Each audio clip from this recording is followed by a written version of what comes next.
Hello everyone, thank you to participate to this meeting today and conference about packaging integrity, which is my favorite discussion. And today, why packaging integrity is important and so important. Generally, you realize that packaging integrity is important when it is too late already. So basically, when you see the top of the iceberg with customer complaints, the question is it really the time you have to wait to understand that you have to move and improve your process? The packaging process is relatively complicated, and it's not only the consumer complaint, but also the customer satisfaction, and make sure that the taste of the biscuit or any kind of food product is giving satisfaction and happiness and enjoy.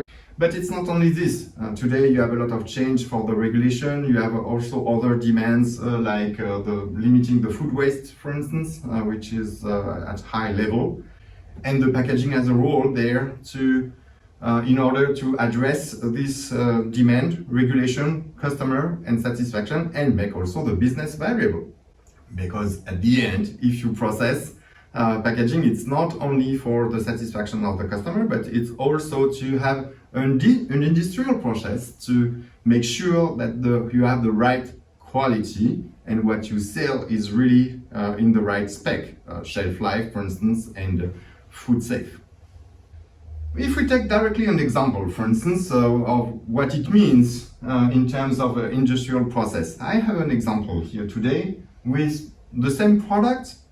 It could be another type, but in this case I have two realizations of packaging which are so different for the same product. I hope you can understand the interest on having a correct measurements of hermeticity and how it helps you to determine what you should put into your package to make sure that you achieve the goal you expect: cost, shelf life, taste. In this example, you have one realization with 12 months shelf life and another one with 18 months shelf life.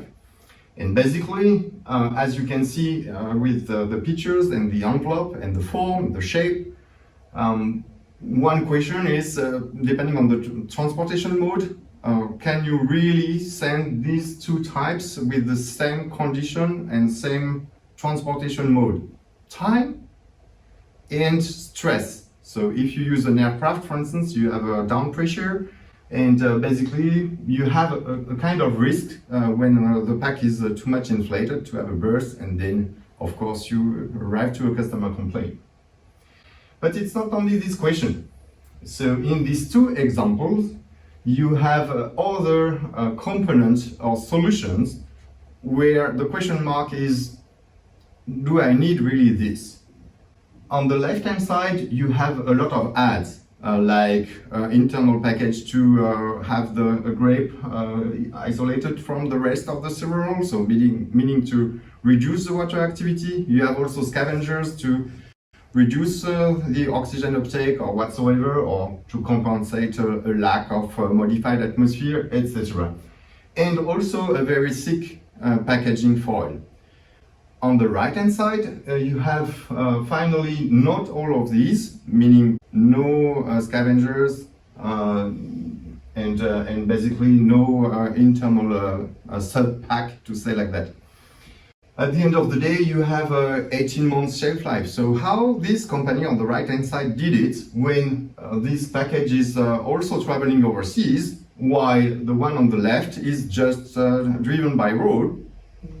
So one of the answers is they have one instrument for checking the hermeticity and to decide if it is appropriate, the solution, if the solution of packaging is appropriate.